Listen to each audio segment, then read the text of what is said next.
Well, welcome to See Hear Love. I'm your host, Melinda Estabrooks, and we continue our coast-to-coast conversations across Canada in wonderful Maritimes and Newfoundland and Labrador.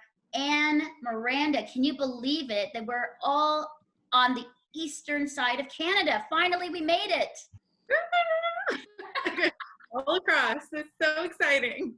I mean, we started with you in British Columbia, and we've moved all across the country to the very eastern side. And I'm thrilled because we've got some wonderful guests today, and we're still coming from our homes, shooting and taping from our homes, which is always fun. And I've had such a great time with you, Anne. I've had a blast too. This has been very exciting to meet women from across the country and hear their hearts for Jesus and for people, and how folks are just living life right now during this season. I know we've learned so much about each province and been so inspired by the stories of hope and loving our neighbor and inclusion. And so I've learned so much from the women, and I know we're going to learn a lot today. So let's get going. I want to meet and introduce these amazing women out here in Eastern Canada. Let's start with Kimberley Murray. You are in Prince Edward Island, beautiful PEI. Tell us a little bit about you, yourself, and your passions, and what city you live in PEI. I live in Stratford, PEI, and I'm a pastor, a teacher, a missionary, and an itinerant speaker. I also work as a supervisor at our local Bibles for Missions, and which is a real passion of mine to reach and to give back to our community. Amazing. Well, welcome. I can't wait to hear more about your story and as a pastor. And honestly, Prince Edward Island is such a beautiful province to visit. And so I can't wait to hear stories about that. So welcome, Kimberley. So glad to have you here. Next up, Joanna Savoie. Welcome. You are in New Brunswick. Love New Brunswick. I'm such a big fan of Eastern Canada, but love New Brunswick. So tell us a bit about you, Joanna. Yeah, so I am living in Moncton, New Brunswick. I actually just moved here about a month ago. So I was living in BC for school and was pastoring there in Victoria. And then I just moved back because I really felt God pulling me back to the East Coast to be a part of what he's doing here. So right now I'm kind of in a time of transition, but I'm loving volunteering at my local church, and it's just been great to be back around family. Amazing. Well, welcome. Love that you're here, and I saw Anne doing a little like woo from BC, and now you kind of got all the way across Canada. Yeah. New Brunswick. So that's what you got a fan. All right. Next up, Dawn Bralovich in Nova Scotia, which is such a part of our family. As we had, a cottage in Nova Scotia, and we love Nova Scotia. Dawn, about you and your passions as well. Awesome. I relocated recently from BC too. Our family moved here a year ago. I'm originally from here, but we relocated to an area of the province called St. Margaret's Bay. And so we are in a little fishing village called Hackett's Cove, very close to Peggy's Cove. And we're about a half hour outside of Halifax. And the reason that we moved here was that we felt the call to come here and open a faith-based addictions recovery ministry here. And so we're set to open hopefully by the end of 2020. And I'm a co-director with my husband, Kevin, and we're here with our two kids, Taya and Tegan. Fantastic. And I know you have an incredible story around addiction and recovery. And so I can't wait to hear a bit of that, further along in our show. So thank you and welcome. Thank you. And finally, Marg Schroeder. So you are in PEI, but you're originally from Newfoundland. Did I get that right, how I said it? Yes. And, so tell us a bit about you and where you are. I live in Vale, Prince Edward Island, and it's just a little town. And I am originally, like you say, from Newfoundland, and I have been gone from there for 48 years, but I am a mom, a wife, and retired nurse, and now I am working at the Bibles for Missions in Charlottetown, and I am the general manager there. Fantastic. Wow, we've got a lot of like ministry and pastors and lots of passion here. I'm so excited, and I think you can feel it. What a powerful panel we have today. Yeah, this is so wonderful. This has been my dream to visit the real East Coast, like the real deal. And so I want to know what is something unique to your city, something that you love doing, or to your region that's like, people, you gotta know that this is what we have out here. So Marge, tell us a little bit about Newfoundland as well as PEI. What are your favorite things to do? What do you love about your region? Okay, here in PEI, I love going for walks on the boardwalk and watching all the sailboats as they're out there practicing on the water. And in Newfoundland, we would love to go to do a lot of touring, and there's so many places to see there. And of course, in later years, that's when my husband and I, when we would visit, we would do all the touring because we never did it as children. And Cabot Tower is a great one on Signal Hill. And then all the way across the island, there's so many things to see and do, and there's so much history down there. That's beautiful. Kimberly, what about yourself? One of my absolute favorite things is anything to do with water. And I love that God brought me to PEI 6 years ago. We have 1,100 kilometers of coastline, if you can believe that. PEI is so unique. Most people, that if they even think about our little province, they think of it as an island, but it's actually made up of multiple islands. We're actually over 200 islands that make up PEI. And the other thing that I love is we have 63 lighthouses on the island. So you can literally spend so much time in your car traveling all the different points of the island, walking on beaches, which is my favorite thing to do. And I say, my be still and know that I am God is my favorite scripture verse. And I've never seen it lived out so much as when I moved to this island, because it's my safe place, being on the beach, being in the water, just feeling so close to him. And the other thing that makes it even more unique and more special here in PEI is the red sand, which is pretty incredible. The pictures don't even do it justice, as incredible as the pictures can be. So that's my plug for PEI. Mel, we are going to PEI.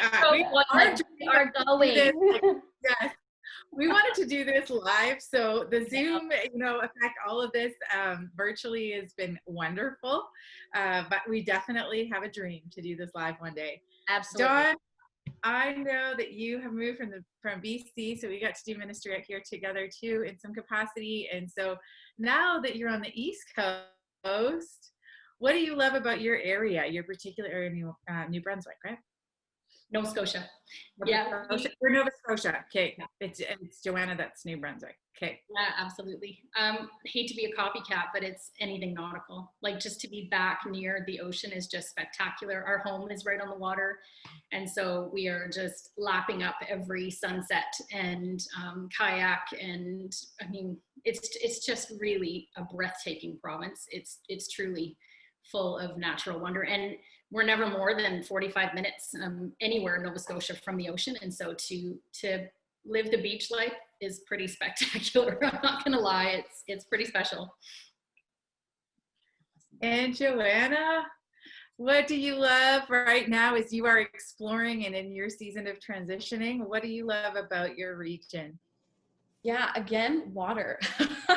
I actually found a new favorite activity with some friends a couple weekends ago where you can rent some tubes and just spend hours just floating down this river in the Miramichi. It's absolutely wonderful and so relaxing. And something really interesting about New Brunswick is we actually have the highest tides in the entire world in the Bay of Fundy. And so there's times we can walk on the ocean floor, and then I want to say it's like maybe half an hour later, you can go kayaking, and it's the highest tides in the world. It's such a cool thing to see. So if you're ever in New Brunswick, check out Hopewell Rocks. It's definitely worth it.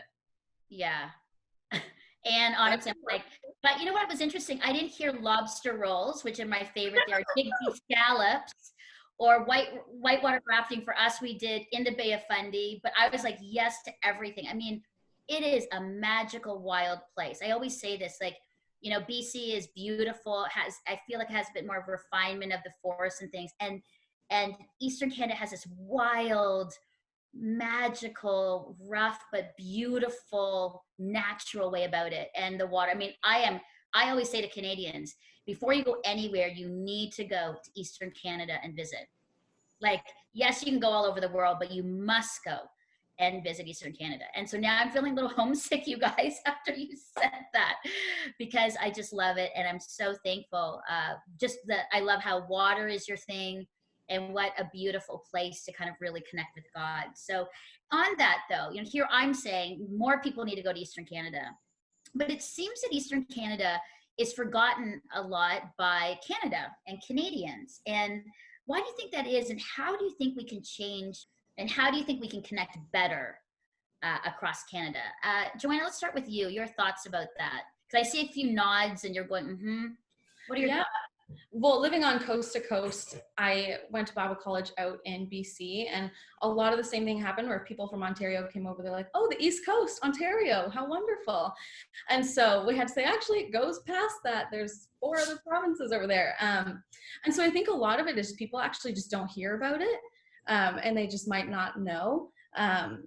I think we don't have as many big cities. We don't have a massive Toronto or a massive Vancouver. And so there's not as many people coming through. But yeah, I think it's a lot of just people don't necessarily know that we're over here. But I think things like this, where we're including people from across the country to be involved in conversations, really help with that connecting, because you're giving a voice to people who some people don't even know we exist over here on this side of the country. So I think this is definitely a step in the right direction. And why, Joanna, do you think it's important that Canada hears your voice? Here's the Eastern Canada, Maritimes, Newfoundland, Labrador voice. Yeah, I think, well, one, we are a part of the whole country. So without our voice, it's not a representation of the whole country. But I do think that God is doing some incredible things on this side of the country, and he is moving in powerful ways. And so it's an encouragement to the rest of the country to be able to hear about what God's doing over here. Mm-hmm. That's awesome. Dawn, your thoughts on that? You're nodding a lot to a lot of Joanna. Absolutely. I think that part of the reason that you don't hear much about it is because it speaks to the character of Maritimers. You're talking about just like a humble, hardworking, tight-knit group of people. That's just the character. They know how great they've got it here. They don't need to toot their own horns. Yeah, I think that's part of it. And in terms of changing that, I think like most things, it starts at home. I mean, I actually spent a lot of my youth in Toronto growing up, and have spent many years in BC. And speaking well of your nation and traveling, you touched on it a little bit. Like, we often, when we think of vacation, we think of leaving Canada, and you don't need to. I mean, there's some fabulous places to explore in our own land. And so next time you're booking a trip, maybe if you're out west, think of coming here, because I don't know of anyone that has visited the Maritimes and regretted it. They've all had a fabulous time, and we're just blown away by how magnificent God's creation is here. So amazing. Thank you. Marg, your thoughts? Well, I think of Newfoundland, and I think a lot of people think that it's the end of the world, because you have to either fly in or boat in, and it's not as easily accessible or to get off as other places where you can just drive. And I know living there, people used to often say, gee, you know, like you're at the end of the world. Like, how would anybody even find you guys or know where you are? And that was always the topic. And there's so much to do there, like even in the winter. I mean, they have skiing and everything, and there's a lot of people that do travel for that. In the summer, they have a lot of golf, the same as we do here, but they have a lot of people that go and golf and do golf trips there. There's a lot of different conventions and things that take place there. And so it's just one of these things where there's so many people, like you say, that don't know, and they'd rather go somewhere else and holiday, but you know, instead of keeping the money in Canada. And it would help these provinces prosper a little better if people did that. Yeah, that's good. Thanks, Marg. Mm-hmm. And Kimberley, your thoughts on why do you think Eastern, you know, the rest of Canada's forgotten Eastern Canada, and what would be your encouragement to the rest of Canada to be reminded of sort of just the great Eastern provinces that you live in? Well, as somebody, I grew up in Ontario. I grew up in Hamilton. Spent most of, I was educated there. Everything. Spent the first 5 years of a young adult being there before I started traveling the world, if you will, pastoring. And I didn't hear about PEI. So I can even say for myself, I wasn't educated. People didn't talk about PEI. In fact, I used to make fun of one of my friends who used to go camping every year to PEI. And I'm like, PEI, what? Kind of thing. And I had no idea how spectacular this place was. And I think, Dawn, I think you were right in that Maritimers don't brag. They don't talk about themselves. They don't put themselves forward. They're much quieter than those from Ontario. I found that just by being here. And so I think it's almost like the hidden treasure of Canada, being in the Maritimes, similar to what Marg said with PEI, where for so many years it was by boat only. And once winter hit, you were landlocked. So the bridges open things up, but some people still look at it like, I have to travel how long on a bridge to get to this little tiny place? And they really have no idea the treasure. So my thing would be, and it's funny because in my notes I wrote, it sounds almost so or too simple, but it really is one we need to educate. I didn't learn about PEI in school. I mean, I knew we had Confederation. I didn't know it was in PEI, or somehow I lost that until I actually came here. We need to communicate. We need to share our love of this province, but then we also have to be ready for people to show up. Which changes the dynamics of our province. And again, thinking about what Joanna and Dawn both said, what makes PEI and the Maritimes and Newfoundland so unique. Thank you. Okay, throwing this out there, one word, if you needed to kind of really pitch your province to the rest of the world, what would you say is the one word to sort of like encapsulate your beautiful city and province? Joanna? I would say home. Yeah, one, because my family is here, but it's always, there's a homey feel and hospitality. I mean, maritime hospitality is like the classic catchphrase, but I would definitely say home. Okay, I love it. Home. Marg, what would you say? One word. Hospitality. Yeah. Yeah, for sure. Hospitality and beauty. Yep. And I think about the play Come From Away, so I understand that. And all of that storyline. So I would agree, hospitality. Dawn, your word? It's been taken, hospitality. I'm not being very creative, but truthfully, I mean, an embracing, loving, hospitable, wonderful province. It just is. And beautiful. Beautiful. Yeah. Kimberley? Mine's peaceful. In every way, it's peaceful. Well, thank you, ladies, so much. When we come back, we're going to be hearing about your favorite verse or characteristic of Jesus that helps you love your neighbor and bring you hope personally into the world. And we'll also hear from Anne Miranda with a wonderful devotional focus around Eastern provinces, the Maritimes, Newfoundland, and Labrador. Stay with us. Check out the See Hear Love podcast and get the backstory. Yeah. Get the inside scoop on real issues and real answers on common challenges we all face in relationships and in life. Find See Hear Love on Apple Podcasts. Hi, I'm Melinda, host and executive producer of See Hear Love, and I hope you are enjoying our conversation today. Well, you may not realize that See Hear Love is made possible by the support of viewers and listeners like you. So would you please consider becoming a monthly donor? Any gift goes a long way in helping us build a community of women and men who talk about real issues and struggles as we navigate our faith together. Well, please go to seehearlove.com now and click on the big purple donate button. Thanks so much. Start your week off with me in your inbox. Sign up for our weekly newsletter today for exclusive content of See Hear Love, blogs, behind-the-scenes footage, and access to giveaways you'll love. Sign up today and let's start our week together. Well, we're back in beautiful, hospitable, and peaceful Eastern Canada, the Maritimes, and Newfoundland and Labrador with Kimberley, Marg, Joanna, and Dawn, and Anne, as we are just soaking in all of the love from these provinces. But ladies, I want to ask you, this and in light of 2020, our summer, COVID-19, political and social unrest, what is your favorite verse or characteristic of Jesus that really encourages you today and helps you love your neighbor and give you hope? I know it's a loaded question, but I think it's an important question, especially in the season and time that we're in. Dawn, let's start with you. How would you answer that?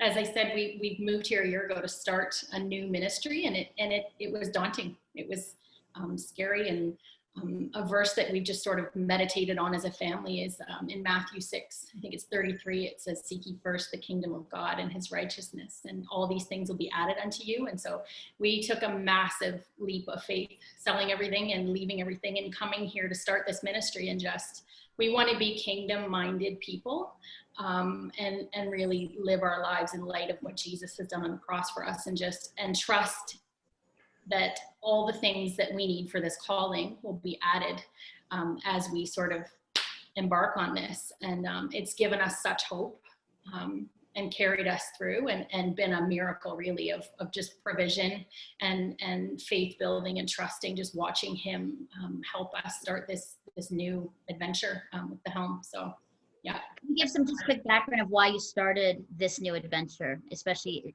with your story? Sure. Been married 21 years, and a week before our wedding, my husband Kevin picked up crystal meth and became hopelessly addicted. And so the first 4 years of our marriage were wrapped around that. And he was actually radically saved in a jail cell. He picked up a little Bible, and Jesus just in an instant released him from the bondage of addiction. And he said, "I promise to serve you forever." And that was 17 years ago. And so that's what we're doing. Is serving him in response to the restoration that he has given our family. Incredible. Seek ye first the kingdom of God. It's a beautiful verse and reminder, and your story too, Dawn, and I can't wait to, one day hear the whole story about just that journey into, forgiveness and reconciliation and restoration of your marriage. Yeah. It's powerful. It's been miraculous. Nothing short of a miracle, really. Yeah. And then just being trained up in addictions ministry, not knowing that it was for such a time as this. And so we're just really blessed to be living out calling. It's awesome. Thank you for your great work. Thank you so much for great work. I love that you're just outside of Peggy's Cove and the helm and the work you're doing. So we'll make sure that we keep praying for you and cheering you guys on in this new adventure. Thank you so much. Yeah. Marg, favorite verse or characteristic of Jesus that just continually encourages you every day? Mine is 1 Corinthians 1, 27, 29. God doesn't call the qualified, he qualifies the called. We moved here 8 years ago, and the first weekend I was here, when I went to church, we had someone here who was speaking about Bibles for Missions. It's now called Mission Thrift Store, but and they were looking for people to serve on a committee to try and get the store going. And so I thought, I'm by myself, I'll go. My husband was still working away. And so I went to the meeting, and that was in September of 2012. And I'm still here. I volunteered as the assistant manager until last year, and I became the general manager, and I'm still here. We do a great work. We help people in the community, as well as sell gently used clothing and other articles to raise money for the Bible League of Canada and the work that they do. And so I felt like he was calling me, but it wasn't anything I've ever done. I had to go to churches and speak to try and get volunteers. There was times when I would be called and asked if I would come and give an update, and then asked if I would do the service as well with a message, and I would do that. And just with God's help, he's just there, and he made it possible for me to do some, because that was never anything I've ever done. And I was able to do it, and I would have people call me the next day and say that I really touched them, that my message was for them, And that just seems to make it all worthwhile when you know that God is there and he is so good and you are reaching people. And when we put our trust in him, he never lets us down. He's always there for us. Amen. Beautiful. Yeah. Wow. Thank you, Marg. That's so encouraging. Yeah. Thank you so much. Kimberly. Well, mine is two verses that for me fit together, and it's funny, Melinda, because you mentioned it again, and I know it's part of the heart of this show, but Matthew 22:37 and 39, where Jesus responds with what the greatest commandment is, and that's to love the Lord your God with all your body, with all your soul, with all your mind. And as he expands upon that, he talks about loving your neighbor as yourself. I grew up in a situation where I didn't experience love the way many children do. And the first real, genuine, incredible love that I ever came face to face with was the love of God. And it was because people reached out to me. But the other story that goes along those lines for me is the story of the Samaritan woman, or the woman at the well. Some people refer to it as that story. And I think of how Jesus didn't just say, this is what I'm asking you to do. This is what I've called you to do. He said, this is how you do it. And he sat down on that well, not suppose a Jewish woman or a woman who was of loose morals. She wasn't Jewish. She was considered an enemy of the Jews. And yet he reached out to her. He had a message that he shared. Even though he was called to the Jews, he shared this message. He had compassion. He had love. And it had nothing to do with her being a girl. It had nothing to do with the mistakes she had made. It had nothing to do with her culture. And it had everything to do with the fact that this was a person that he had value in and he loved. And he embraced him. Through that, a whole village gets to hear about Jesus. And even the disciples don't understand. And I can relate to that because I'm that kid.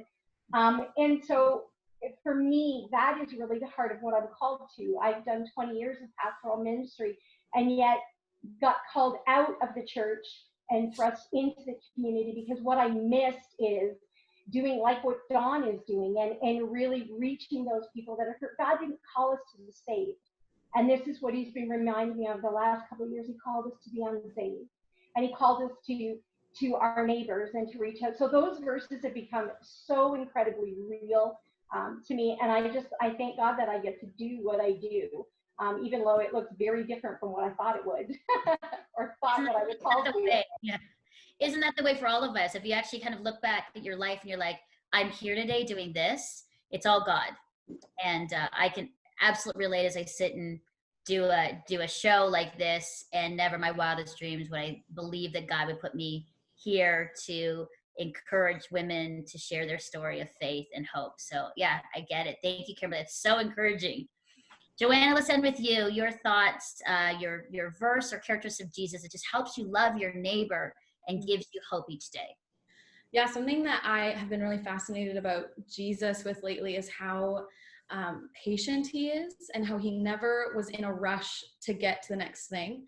That's something that I have always struggled with. I love quick things. I like being efficient. I like getting to the next thing as fast as I can. And, you know, he walked everywhere. He never ran. He had this amazing goal and like thing that God had set out before him, but he knew that it would happen in the right time. And so for me right now in this time of transition where right now I don't have a job yet, I'm still looking for one. I left BC to move back home just on a leap of faith. It's easy for me to think, okay, what's the next thing? When can I get there? But I'm trying to be intentional in that waiting of, okay, God, I want to be yielded and surrendered to your leading and your voice. And so in the way that Jesus walked in a way that he could be interrupted at any moment, I want to be able to not be in a rush to get to the next thing so that I won't miss somebody who might be right there in my path to be able to speak to. And so that's something that I just think is so mesmerizing about him. I do not do that well, and I'm trying to learn as best as I can, but yeah, definitely the way he walked with such patience. You sound like a typical Enneagram 7. I am. Very much so. I was like, and me too. So I am a hardcore 7. Marg, Kimberly, Dawn, Joanna, thank you so much for those thoughts. I think it's always important for women to speak hope and life and truth to the world, to wherever you are, to the people that are around you, your areas of influence, because it will encourage people who sometimes feel that they're alone or think that they're so out there with their thoughts. And by sharing, you kind of bring it home, and it's so relatable. So thank you for your honesty and for your encouragement. Well, Anne, let's go to you. I can't wait to hear your devotional and how you're going to encourage us today from the good word. Yeah, quite incredible to think that this nation truly began as explorers came across the seas and Newfoundland. Like, it's just, they found land, right? Like, they found these regions that, how is it that it's forget, like the whole country started there? We can't forget, right? We can't forget that the Confederation, like what you were talking about, Kimberley, everything's begun there. So of course, in my natural, fashion, as I've been doing from coast to coast, I started to look up the history of the crests and the coat of arms that was originally created for each province on the East Coast. And I found out that PEI, the crest, or that's like a motto that is on the crest, says, the small under the protection of the great. That was the declaration over that province was, yeah, we may be small, but we are under the protection of the great. And embedded in that, we have seen, as we've studied, and kind of seen the history of Canada, there is this duality of the great is Europe, but the gray is definitely referencing God. Nova Scotia, one defends and the other conquers. New Brunswick, it has restored hope. And it was a haven of hope for people that were, running away and wanting to be loyalists in those days. So this was a place where people would know there was hope. My goodness. And Newfoundland, seek ye first the kingdom of God. That's the motto. That is what's under the crest. The whole nation is actually founded upon Matthew chapter 6, verse 33. And so then I went there and I went, what's going on here in this passage that we, as Christians almost take for granted nowadays and spit it out. But it actually begins like the chunk of, and I can't get into it because we're so like crunched for time, but go back and read chapter 6 and talk about, what are you worrying about? You're worrying about what you're going to eat. You're worrying about your clothes. You're worrying about how can you add any time to your life because you're worried. And my favorite in the Passion Translation is that, doesn't your Heavenly Father already know everything? It's like, what? This is so wonderful. So above all, constantly chase after the realm of God's kingdom and the righteousness that proceeds from him. Then all these less important things will be given to you abundantly. Refuse to worry about tomorrow, but deal with each challenge that comes your way. One day at a time, tomorrow will take care of itself. So this devotional is truly, let's live in the present, because there's a lot of worry out there right now. Nothing has changed. It's been hundreds and hundreds of years. Nothing's changed. There's so much worry still, but we're going to refuse to worry today. So my word for the Maritimes is like, let's defend today. Let's conquer today. Let's live out these mottos. Receive hope today, and then give hope away today. It's all this like present tense, love today, because we may feel that we're small, yet we live under and need to operate under the protection of the Almighty great God. And once we have that perspective that the creator of all is on our side, my gosh, we can overcome doubt, we can overcome hatred, we can overcome depression and fear and shame, because we're living in the presence, in the act and living out that we are seeking first the kingdom of God, and that kingdom is contagious. That's my word for you today. Woo! Amen. Preach it. I love that. I had no idea about the crest and what was being said on those over the provinces. So, and thank you so much. It was powerful and encouraging. I feel like, yes, go Maritimes, Newfoundland, and Labrador. Do it. Amazing. Well, ladies, we have a little bit more time left to hear your last takeaway. And so here's a time for you to sort of share to young women and men around the world and who are listening and watching, what would be your encouragement today for them? Marg, let's start with you. Your encouragement. Depend on God. learn to trust him. Let him lead you. He will lead you in the right paths. He'll lead you in the direction he wants you to go, and he'll equip you for whatever he has on his mind for you to do.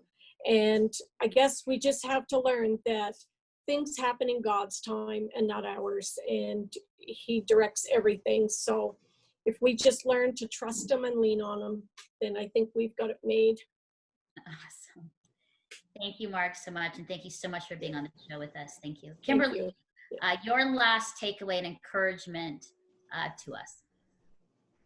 It's funny because what I wrote down just says love radically the way that Jesus did, and pray for one another, and remember that we're in this together. I think oftentimes, especially because we're on the East Coast, when we're talking to everybody, it's not about one province. We are a nation under God, and we are in this together. If we love radically, love the way that Jesus did, trust, as Marg said, hold on to the hope that Anne mentioned, and keep our eyes focused on Jesus. There's a song that I often quote, and something that I've been reminding myself of as I've gone through a difficult transition is, trust in Jesus because he's trustworthy. And at the end of the day, that's all that matters. Yeah. Awesome. Thank you so much, Kimberley. Such a pastor's heart, so full of passion, and I love it. So thank you so much for being with us. Joanna, your last takeaway for us. Yeah, I would say I think my all-time favorite verse in the Bible is Psalm 9:10, and it says, "Those who know your name trust in you, for you have never forsaken those who seek you." And so I would say in this time, take it intentionally to learn more about who he is, to grow deeper in relationship with God and with Jesus, because the more you get to know him, the more you will trust him, and the more you seek him, the more he'll reveal, and he'll never forsake you. And so even in that, take this time to also grow deeper in relationships with your friends and your family, and really grow that connection. And we're all going through this together, and so trust Jesus, lean into your friends and family, and just remember you're not alone. Yeah. Thank you, Joanna. And all the best to you as you're looking for a new job and you're coming home. I think there's some great adventures ahead for you. So thanks for being with us. Thank you. Thank you. Thanks. Dawn, let's end with you. A takeaway for us today. Yeah, I know, because I'm walking it out, that God has amazing, good, and perfect plans for all of his kids. And when you're living out the call of God on your life, there's nothing quite like it. But the caveat to that is you have to actually spend enough time with him. You have to speak to him. You have to be with him to actually hear what that call is. And so I guess the takeaway, the challenge is to grow deeper, like Joanna said, in your relationship with Jesus, because the plans he has for you will blow your mind if you are close enough to him to hear what they are, and to have the faith and the trust to walk it out. It's a pretty wild ride. Wow, Dawn, thank you so much. And all the best and prayers to you as you launch the helm, and we'll cheer you on. And to all of you, to Marg, Kimberley, Joanna, Dawn, and Anne, thank you so much for your thoughts. It was beautiful when you hear language like hospitable and home and seeking, God first, and peaceful, and just so much of the love that, Eastern Canada, the Maritimes and Newfoundland and Labrador bring to Canada, the richness, the faithfulness, the resilience, the strength that your land and people, but yourselves bring. So I'm thrilled that we could bring your voices and amplify your voices to the rest of Canada and to the world. You're such an encouragement to us. So thank you, and God bless all that you do and all the work that you do. So thanks for being with us here on Seek Your Love. And to you, our viewers and listeners, thank you so much for being with us. If you want to know more about the work that these amazing women are doing, or more about them, please go to seehearlove.com for resources, blogs, and for past shows, and for all other information. And also for Anne's devotionals are there as well. And don't forget to check out our YouTube channel as well, because there's tons of behind the scenes and fun content for you. And as you listen to these women talk about home and love of God and faithfulness, always remember, as we end every show, that no matter how hopeless you feel, how depressed, how lonely, God sees you and knows you, and know that you are seen, that you are heard, and you are deeply loved by God. From all of us here in Eastern Canada, we say we love you and goodbye. Take care.